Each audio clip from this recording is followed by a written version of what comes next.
Assalamualaikum warahmatullahi wabarakatuh. Kenalkan, nama saya Normeli Diani, mahasiswi S1 Farmasi Universitas Muhammadiyah Banjarmasin. Di sini saya akan menjelaskan beberapa materi mengenai fitokimia. Oke, teman-teman, sebelum kita lanjutkan, jangan lupa untuk men-like video ini terlebih dahulu ya, karena satu like kalian itu sangat berarti bagi aku. Oke, kita next ya. Nah, terus apa aja sih yang bakal dibahas pada konten kita kali ini? Jadi di sini ada 4 bahasan. Yang pertama ada persiapan sampel, kedua ada maserasi, ketiga ada screening fitokimia, dan keempat ada KLT bioautografi. Nah, pasti teman-teman bingung nih, emangnya KLT itu apa? Maserasi itu apa? Dan bla bla bla bla. Oke, tenang aja. Selanjutnya bakal kita kupas tuntas mengenai materi tersebut. Jadi teman-teman stay tune on my video ya. Kita next. Oke, yang pertama persiapan sampel atau proses ekstraksi merupakan. Oke, yang pertama ada persiapan sampel. Nah, persiapan sampel ini adalah proses persiapan sampel agar layak untuk diuji di laboratorium. Maksudnya, sebelum sampel yang kita gunakan itu terlebih dahulu harus kita lakukan yang namanya preparasi sampel. Nah, teman-teman mau tahu ke preparasi sampel itu bagaimana? Oke, kita next. Oke, menurut Departemen Kesehatan 1985, tahapan pembuatan sampel atau simplisia yang termasuk dalam proses sampel diantaranya ada pengumpulan simplisia, sortasi basah, pencucian, perajangan, pengeringan, sortasi kering, dan pengepakan serta penyimpanan. Nah, yang pertama nih, pengumpulan sampel. Jadi dalam pemilihan atau pengumpulan sampel dapat dilakukan dalam beberapa pendekatan. Di antaranya, yang pertama, pemilihan sampel secara random. Artinya, kita memilih sampel itu secara acak, tidak terikat oleh apapun. Terus yang kedua, ada pendekatan fitokimia, pemilihan sampel berdasarkan kandungan kimia. Nah, misalnya kita mau uji senyawa flavonoid. Nah, jadi kita usahakan untuk mencari bahan yang kiranya berpotensi memiliki senyawa zat aktif alkaloid atau flavonoid. Nah, terus ada pendekatan farmakologis, pemilihan sampel berdasarkan bioaktivitasnya. Nah, artinya bioaktivitasnya itu misal seperti antibakteri. Jadi kita mau mencari sampel yang kiranya berkhasiat sebagai antibakteri. Terus ada pendekatan etnobotani, yaitu pemilihan sampel berdasarkan informasi penggunaan tradisional tumbuhan tertentu. Terus ada untuk pendekatan etnobotani ini, contohnya nih, misalnya ada orang tua kita, ataupun nenek kita, ataupun orang-orang misalnya di kampung yang kebanyakan tahu ya, mengenai khasiat-khasiat tumbuhan tradisional. Contohnya jamu. Nah, kalau kita ingin menguji, benar nggak sih sampel yang biasa digunakan misalnya untuk pegalino itu, atau misalnya untuk luka aja nih, ada daun pisang ya, benar nggak sih daun pisang itu memiliki manfaat untuk menyembuhkan luka? Nah, disitulah kita sebagai orang yang berpendidikan untuk mencari tahu secara ilmiahnya. Terus ada pendekatan kemotaksonomi, yaitu pemilihan berdasarkan kesamaan taksonomi, misalnya berdasarkan famili tumbuhan tertentu. Dan ada juga laporan atau jurnal ilmiah tentang pengujian bioaktivitas suatu tumbuhan. Nah, seperti yang aku singgung tadi ya, kita misalnya sebelum menentukan sampel yang akan kita gunakan, bisa aja nih kita searching dulu di jurnal-jurnal, misalnya kita mau antibakteri tadi ya, searching aja misalnya jurnal meneliti tumbuhan yang kiranya memiliki potensi sebagai antibakteri. Oke, kita next ya. Oke, untuk pengumpulan sampel ini, kualitas bahan baku sangat dipengaruhi beberapa faktor seperti umur tumbuhan atau bagian tumbuhan pada waktu panen. Bagian tumbuhan, waktu panen, dan lingkungan tempat tumbuh. Nah, maksudnya gimana? Oke, untuk umur tumbuhan, ini bisa aja misal kita mau ngambil bahannya daun mengkudu.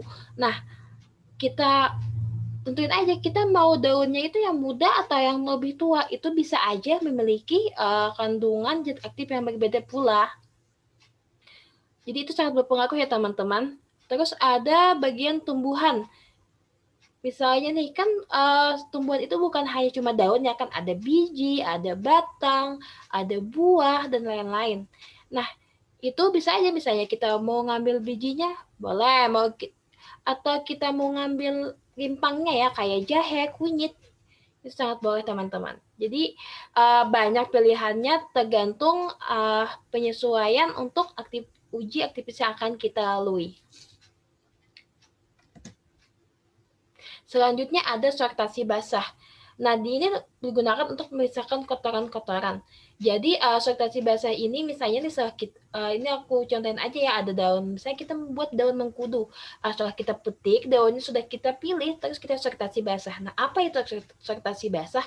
Jadi itu bisa aja nanti daunnya itu kita bersihkan, kita buang bagian yang kiranya tidak kita perlukan dalam pembuatan simplisia atau kotoran-kotoran lainnya.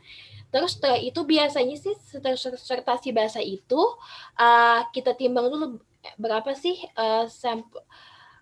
bahan yang kita gunakan untuk jadikan simplisia. Terus selanjutnya ada yang namanya pencucian. Nah, pencucian ini untuk menghilangkan tanah dan pengotoran lainnya yang melekat pada simplisia. Bisa kita cuci dengan air mengalir ya.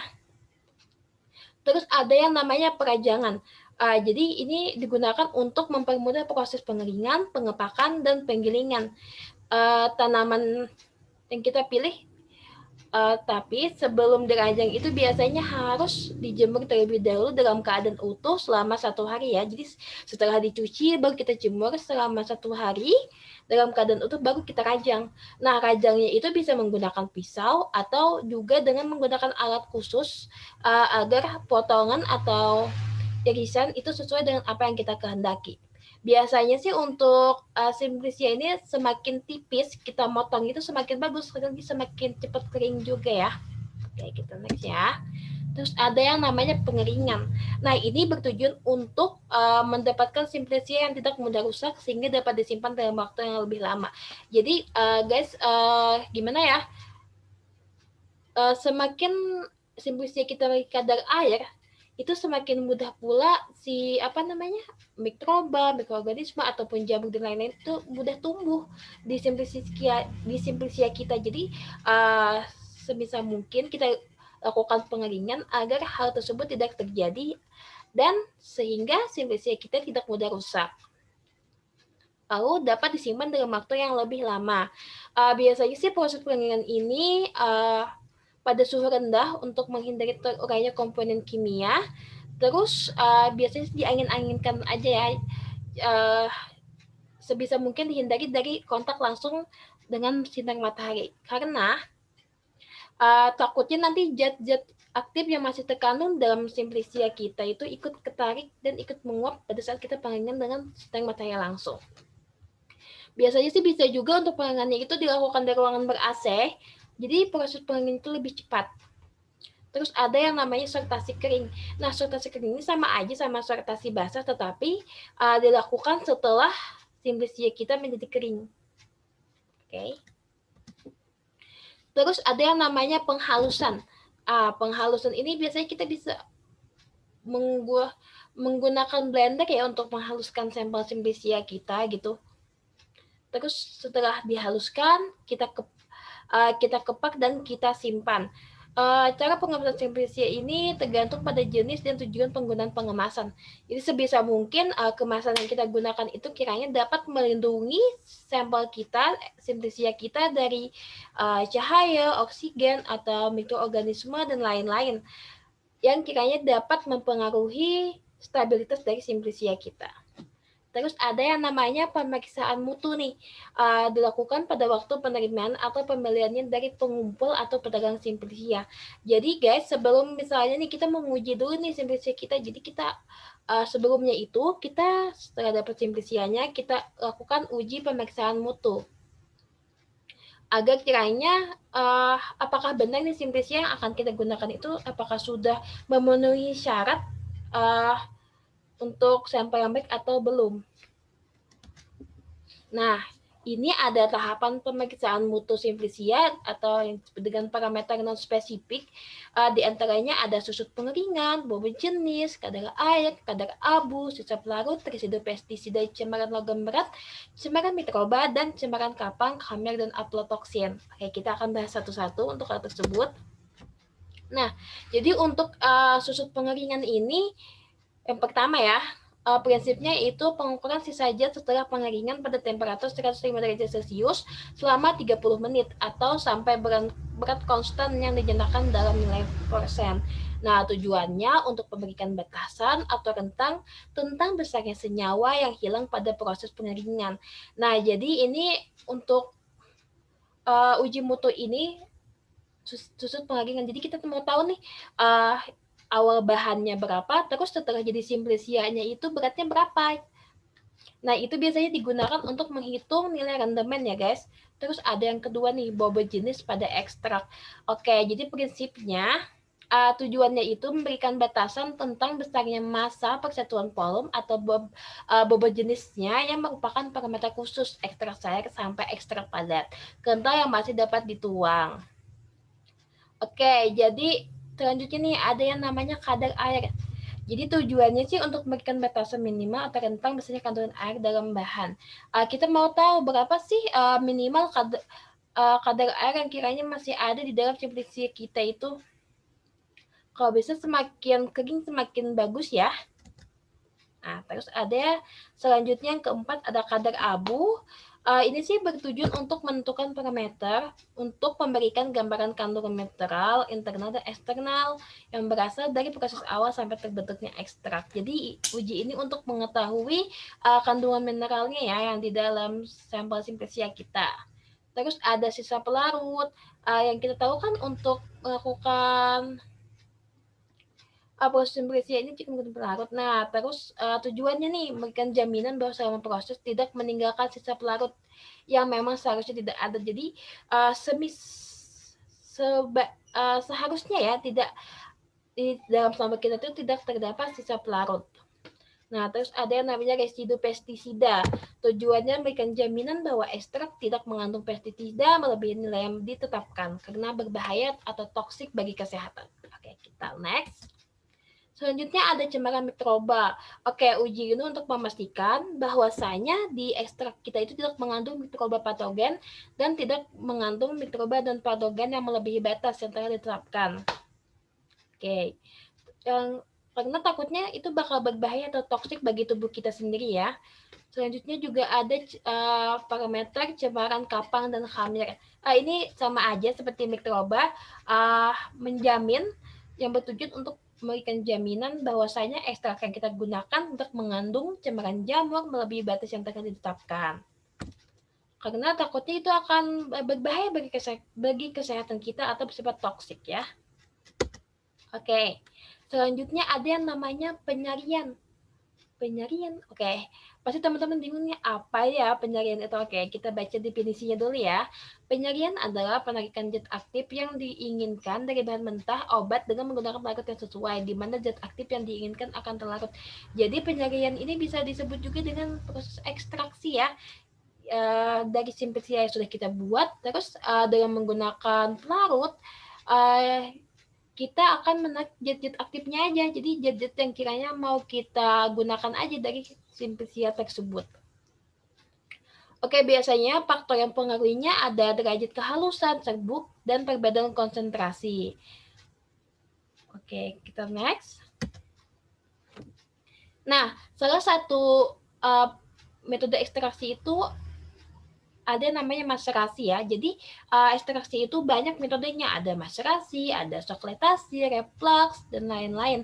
Tapi untuk kali ini kita hanya membahas mengenai metode maserasi aja ya. Oke, untuk prinsip maserasi adalah ekstraksi zat aktif yang dilakukan dengan cara merendam serbuk dalam pelarut yang sesuai selama beberapa hari pada temperatur kamar yang terlindung dari cahaya. Nah, jadi pelarut akan masuk ke dalam sel tanaman melalui dinding sel. Setelah pelarut masuk, kita masukkan ke dalam serbuk simplisia yang kita rendam. Terus dia akan melewati yang namanya dinding sel. Nah, nanti si zat aktif yang berada di dalam sel itu akan ikut tertarik oleh cairan penyakit atau pelarut yang telah kita gunakan. Oke, kita next. Nah, terus bagaimana sih caranya kita melakukan tahap macerasi ini? Oke, aku jelaskan ya. Yang tahap pertama nih, masukkan serbuk simplicia ke dalam wadah. Jadi teman-teman untuk wadahnya bisa seperti yang digambar itu ya, seperti toples. Usahakan wadah yang digunakan itu tidak bocor ya. Oke, kita masukkan serbuk simplicia yang sudah jadi, yang sudah kering tadi. Setelah itu yang kedua nih, simplicia kemudian direndam dengan pelarut yang cocok selama beberapa hari sampai sesekali diaduk. Oke, kalau kita masukkan pelarut, nah pelarutnya apa? Untuk proses macerasi ini digunakan pelarut, biasanya sih digunakan pelarut etanol ya. Oke, kita masukkan pelarut sampai benar-benar dia merendam sempurna si serbuk simplicianya. Kalau bisa sih setelah diserbuk nih kita tambahkan 2 jari di atasnya airnya. Jadi benar-benar tenggelam ya. Oke, setelah itu kita selama beberapa hari sambil sesekali diaduk. Jadi sesekali kita aduk menggunakan pengaduk si pada tahap macerasi kita tadi. Terus kita tutup wadah dengan rapat. Bisa menggunakan aluminium foil. Oke, untuk digambar gini kenapa kalau bisa ini dibuka aja ya, tapi biasanya ditutup lagi dengan aluminium foil. Itu sih tujuannya supaya tidak terkena sinar cahaya matahari langsung. Takutnya kan karena toples kita gunakan bening, nanti cahaya bisa masuk dan bisa merusak kandungan zat aktif yang ada di dalamnya. Terus tahapan yang keempat yaitu setelah proses ekstraksi selesai, pelarut dipisahkan dari sampel dengan cara penyaringan. Nah, setelah beberapa hari kita aduk, kita lakukan pengadukan, kita tutup juga, terus dilakukan penyaringan. Nah, penyaringan ini bisa menggunakan kain saring ataupun kain flanel ya. Pokoknya bahan-bahannya itu mudah aja kok untuk dicari. Oke, next. Nah, tadi kan aku ada nyebut nih pelarut menggunakan etanol. Terus, tapi selain etanol juga banyak loh pelarut yang bisa digunakan ya. Ini bisa kita kupas lanjut di kriteria pemilihan pelarut. Jadi menurut Farmakope Indonesia, pelarut yang dapat digunakan pada macerasi ada air, etanol, etanol air, ataupun ether. Tetapi untuk pilihan utama sih biasanya digunakan pelarut etanol karena memiliki beberapa keunggulan. Di antaranya menurut Perjalanan 2016, yang pertama, etanol bersifat lebih selektif. Kedua, dapat menghambat pertumbuhan kapang dan kuman. Terus ada bersifat non-toksik juga atau tidak beracun. Etanol bersifat netral, memiliki daya absorpsi yang baik, dapat bercampur dengan air pada berbagai perbandingan, panas yang diperlukan untuk pemekatan lebih sedikit, dan etanol dapat melarutkan berbagai zat aktif dan meminimalisir terlarutnya zat pengganggu seperti lemak. Jadi di antara pelarut yang aku sebutkan tadi, yang paling utama atau yang paling sering digunakan itu pelarut etanol ya guys, karena memiliki keunggulan yang sudah aku sebutkan tadi. Oke, kita next. Oke, selanjutnya ada yang namanya pemeriksaan mutu ekstrak atau parameter spesifik. Tadi kan kita bahas parameter non spesifik ini. Sekarang kita bahas mengenai parameter spesifiknya. Parameter yang pertama itu organoleptis. Itu biasanya meliputi panca indera ya, seperti warna, bau, rasa, dan bentuk yang seobjektif mungkin. Terus ada yang namanya identitas simplicia yang meliputi deskripsi tata nama tumbuhan, nama lain tumbuhan, bagian tumbuhan yang digunakan seperti daun, akar, biji, dan lain-lain, serta nama Indonesia dari tumbuhan tersebut. Yang ketiga ada yang namanya senyawa terlarut dalam pelarut tertentu. Melakukan seperti pelarut tertentu yaitu air dan alkohol untuk mengetahui jumlah kandungan yang terlarut dalam gravimetrik. Jadi ini untuk memberikan gambaran awal bahwasanya sifat senyawa kandungan bahwa bahan alamnya. Seperti yang kita tahu kan pada proses ekstraksi tadi, kita menggunakan pelarut. Jadi kita mau lihat nih bagaimana sih terlarutnya dengan pelarut yang digunakan. Saya ingat ya, senyawa terlarutnya tadi simplicia dan pelarutnya itu seperti etanol. Oke, yang keempat ada yang namanya uji kandungan kimia simplisia dengan pengamatan berupa pola kromatogram yang bertujuan untuk memberikan gambaran awal komposisi kandungan kimia berdasarkan pola kromatogram. Oke, jadi di sini nih bertujuan untuk memberikan informasi kadar golongan kandungan kimia sebagai parameter mutu ekstrak dan kaitannya dengan efek farmakologi. Kadar kandungan kimia tertentu bertujuan untuk mengetahui kandungan senyawa identitas ataupun kandungan kimia lainnya. Ini contoh aja nih seperti kita kandungan kimia metabolit sekunder seperti flavonoid, alkaloid. Nah, jadi itu nanti akan berhubungan dengan efek farmakologinya. Misalnya, alkaloid untuk apa fungsinya, terpenoid untuk apa, dan flavonoid untuk apa, dan lain-lain. Kita lanjutkan. Oke, jadi untuk metode maserasi ini, menurut Marjoni 2016, dia juga memiliki kelebihan-kelebihan. Yang pertama, peralatan yang digunakan sangat sederhana. Bisa kita lihat ya pada tahapan maserasi tadi, alat-alat yang digunakan cuma toples gitu ya. Pokoknya mudah lah untuk ditemukan. Terus ada teknik pengerjaan relatif sederhana dan mudah dilakukan. Aku yakin pasti kalian juga bisa kok untuk melakukan proses ekstraksi maserasi tadi. Terus biaya operasionalnya relatif rendah. Kenapa rendah? Karena dia tidak menggunakan alat-alat yang khusus atau alat-alat yang mahal. Nah, dan dapat digunakan untuk mengekstraksi senyawa yang bersifat termolabil karena maserasi dilakukan tanpa pemanasan. Artinya, karena tadi tidak menggunakan api ya, ekstraksinya cuma pelarut aja sehingga untuk simplisia atau bahan-bahan yang kiranya tidak tahan panas itu bisa kita gunakan metode maserasi ini. Nah, selain kelebihan, maserasi juga memiliki kekurangan. Menurut Marjona 2016, apa-apa aja sih? Jadi, kekurangannya itu yang pertama, memerlukan banyak waktu. Seperti yang kita tahu ya, tadi dalam proses maserasi tadi dibutuhkan waktu 3 hingga 5 hari ya. Jadi itu cukup memakan waktu juga ya. Terus, proses penyerahannya tidak sempurna karena zat aktif hanya mampu terekstraksi sebesar 50%.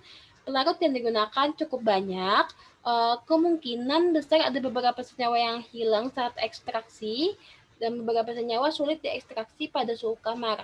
Terus penggunaan pelarut air akan membutuhkan bahan tambahan seperti pengawet yang diberikan pada awal ekstraksi. Nah, maksudnya tadi misalnya aja kan etanol, tapi kan selain etanol juga contoh pelarutnya ada air nih. Nah, di air ini biasanya pertumbuhan mikroorganisme itu lebih mudah ya karena medianya emang air gitu. Jadi untuk menghambat pertumbuhan mikroorganisme dan lain-lain, kita menggunakan zat tambahan berupa pengawet. Oke, lanjut. Nah, selanjutnya ada yang dinamakan dengan proses screening fitokimia. Apa sih screening fitokimia itu? Oke, jadi menurut Kristiansi dan kawan-kawan, screening fitokimia merupakan analisis kualitatif terhadap senyawa-senyawa metabolit sekunder yang bertujuan untuk memberikan gambaran tentang golongan senyawa yang terkandung dalam tanaman yang sedang diteliti. Untuk metodenya dilakukan dengan melihat reaksi pengujian warna dengan menggunakan suatu pereaksi warna. Jadi nanti untuk uji screening fitokimia ini kita membutuhkan reagen warna. Misal nih, kita mau tahu dulu nih tanaman ini dia memiliki kandungan apa, bisa flavonoid kah, alkaloid kah, atau dan lain-lain. Nah, dengan menggunakan reaksi warna, kita bisa menentukan apakah tumbuhan tersebut mengandung alkaloid kah, flavonoid kah, atau yang lain. Oke, kita akan bahas satu-satu ya untuk screening fitokimia ini. Oke, jadi sini aku ngambil literatur ya dari jurnal Media Farmasi Poltekkes Makassar ya, dengan judul Screening Fitokimia Senyawa Metabolit Sekunder dari ester etanol buah delima dengan metode uji warna. Jadi untuk tahapan-tahapannya bisa kita lihat di jurnal ini. Aku akan sampaikan pada teman-teman. Nah, yang pertama itu ada yang namanya identifikasi flavonoid. Jadi di jurnal ini dia bakal membahas nih gimana ya, maksudnya cara identifikasi proponet itu sendiri. Jadi 1 gram ekstrak sampel dimasukkan ke dalam tabung reaksi, kemudian ditambahkan HCl pekat, lalu dipanaskan dengan waktu 15 menit di atas penanas air. Nah, untuk mengetahui apakah dia positif proponet atau tidak, apabila terbentuk warna merah atau kuning. Nah, jadi setelah kita lakukan uji tadi, apabila terlihat warna merah di tabung reaksi kita atau kuning, itu bisa dikatakan dia positif, senyawa itu mengandung flavonoid. Terus ada identifikasi alkaloid. Nah, dengan cara di sini ya, di jurnal ini 2 gram ekstrak sampel dimasukkan ke dalam tabung reaksi, ditetesi dengan 5 ml HCl2N, dipanaskan, kemudian didinginkan, lalu dibagi dalam 3 tabung reaksi ya, masing-masing 1 ml, tiap tabung ditambahkan dengan masing-masing reaksi. Nah, pada penambahan reaksi Mayer, dikatakan positif mengandung alkaloid jika membentuk endapan putih atau kuning. Ingat ya, kalau reaksi Mayer positifnya membentuk endapan putih atau kuning. Terus pada penambahan reaksi Wegener positif dikatakan positif apabila mengandung alkaloid jika terbentuk endapan coklat ya. Untuk reaksi Wegener endapan coklat. Terus ada pula namanya penambahan reaksi Dragendorf. Nah, mengandung alkaloid jika terbentuk endapan jingga, menurut Mutmainah 2017. Jadi, teman-teman, untuk identifikasi alkaloid ini dia ada 3 reagen atau reaksi yang digunakan. Yang pertama ada reaksi Mayer, Wegener, dan Dragendorf. Untuk hasil positifnya bisa dibaca lagi ya, teman-teman. Oke, kita lanjut. Oke, yang ketiga ada yang namanya identifikasi terpenoid dan steroid. Nah, gimana caranya? Oke, 2 gram ekstrak sampel dimasukkan dalam tabung reaksi, lalu ditambahkan dengan 2 ml etil asetat dan dikocok. Lapisan etil asetat diambil, lalu ditetesi pada plat tetes, dibiarkan sampai kering. Setelah kering, tambahkan 2 tetes asam asetat anhidrat dan 1 tetes asam sulfat pekat. Apabila terbentuk warna merah atau kuning, berarti positif terpenoid. Apabila terbentuk warna hijau, berarti positif steroid. Oke, jadi ini dengan pengujian yang sama, tapi dia bisa mengidentifikasi 2 senyawa langsung, yaitu ada terpenoid dan steroid. Ingat ya, kalau dia terbentuk warna merah atau kuning, berarti dia positif terpenoid, sedangkan apabila terbentuk warna hijau, berarti positif steroid. Oke, kita lanjut ke identifikasi selanjutnya, yaitu ada identifikasi saponin. Nah, gimana caranya? Oke, caranya 1 gram ekstrak dimasukkan ke dalam tabung reaksi, kemudian ditambahkan 10 ml air panas, didinginkan, kemudian dikocok-kocok kuat selama 10 detik. Dikatakan positif mengandung saponin jika terbentuk buih setinggi 1 hingga 10 cm, tidak kurang 10 menit, dan pada penambahan 1 tetes HCl2N, buih tidak hilang. Jadi dilihat dari buihnya ya, apa dia, kalau dia memiliki buih itu bisa dikatakan positif mengandung senyawa saponin. Terus ada identifikasi tanin. Nah, untuk identifikasi tanin ini, 1 gram ekstrak dimasukkan ke dalam tabung reaksi, ditambahkan 10 ml air panas, kemudian dididihkan selama 5 menit. Nah, kemudian lagi preterati ditambahkan dengan FeCl3 3 hingga 4 tetes. Jika berwarna hijau, hijau biru atau hijau hitam ya, berarti positif adanya tanin. Sedangkan jika berwarna biru hitam berarti positif adanya tanin verugalol. Nah, jadi untuk identifikasi tanin ini ada 2 jenis ya. Ada yang namanya tanin katekol dan ada yang namanya tanin verugalol. Oke, kita next.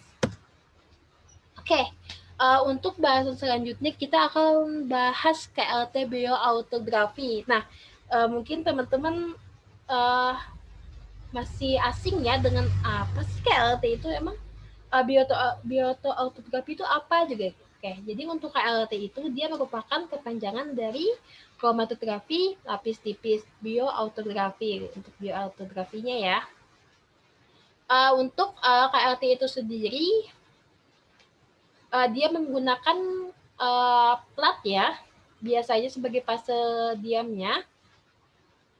Nah, terus untuk untuk bioautography ini adalah suatu metode pendeteksian untuk menemukan suatu senyawa antimikroba yang belum teridentifikasi dengan cara melokalisir aktivitas antimikroba tersebut pada suatu kromatogram. Metode ini memanfaatkan pengerjaan kromatografi lapis tipis.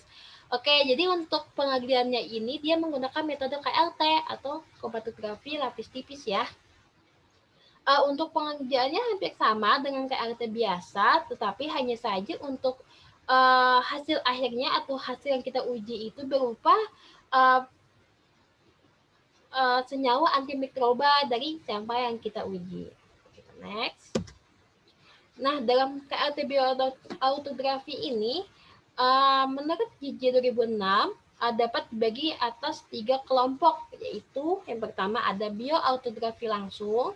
Merupakan prinsip kerja dari metode ini adalah suspensi mikroorganisme uji peka dalam medium cair disemprotkan, ingat ya, disemprotkan pada permukaan kromatografi lapis tipis yang telah dihilangkan sisa-sisa elemen yang menempel pada lempeng kromatogram. Setelah itu, dilakukan inkubasi pada suhu dan waktu tertentu. Jadi tahap-tahapannya jelas ya.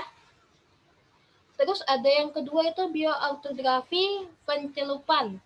Nah, pada prakteknya dilakukan dengan berikut, yaitu bahan lempeng kromatografi yang telah dielusi diletakkan dalam cawan petri sehingga permukaannya tertutup oleh medium agar yang berfungsi sebagai base layer. Setelah itu, medium agar memadat. Selanjutnya, dituali medium yang telah disuspensikan mikroba uji yang berfungsi sebagai state layer, kemudian diinkubasi pada suhu waktu yang sesuai. Ingat ya, jadi untuk bioautografi langsung itu disemprotkan, sedangkan pada bioautografi pencelupan itu dituang larutan mikroba ujinya di atas si KLT tadi ya. Oke. Terus ada yang namanya bioautografi kontak. Oke, metode ini misalkan pada difusi dari senyawa yang telah dipisahkan dengan kromatografi lapis tipis atau kromatografi kertas. Jadi untuk lempeng kromatografi tersebut ditempatkan di atas permukaan medium nutrien agar yang telah diinokulasikan dengan mikroorganisme yang positif terhadap senyawa antimikroba yang dianalisis. Setelah 15 hingga 30 menit, lempeng kromatografi tersebut dipindahkan diangkat dari permukaan medium. Senyawa antimikroba yang telah berdifusi dengan kromatogram ke dalam media agar akan menghambat pertumbuhan bakteri setelah diinkubasi pada waktu dan suhu yang tepat sampai nada yang menghambat pertumbuhan organisme uji tampak pada permukaan membentuk zona yang jernih.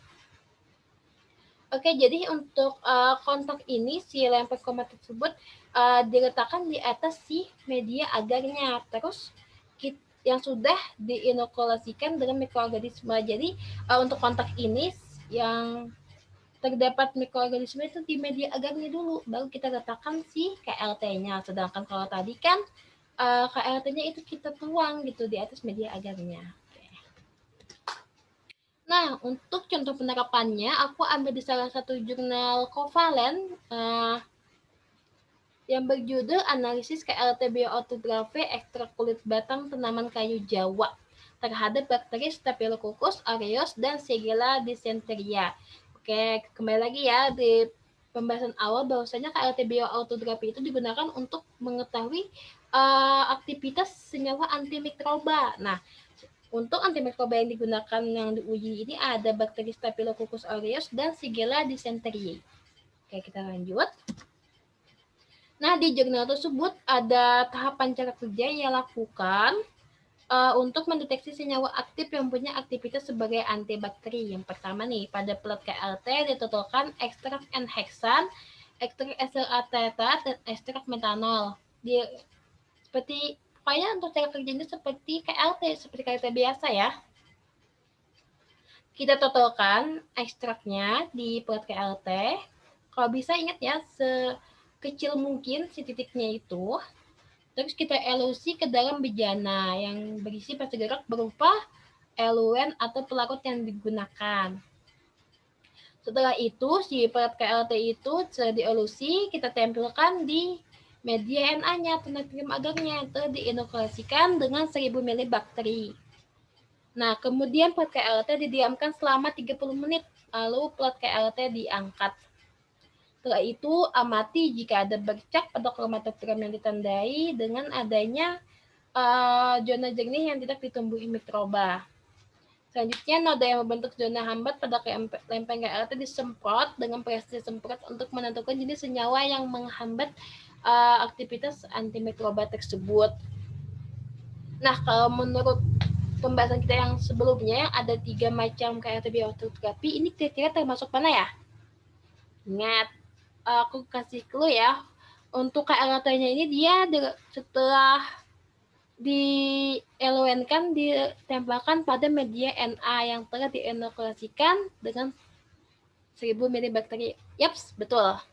Jadi untuk KLT ini termasuk dalam kromatografi, bioautografi kontak ya. Oke, kita lanjut.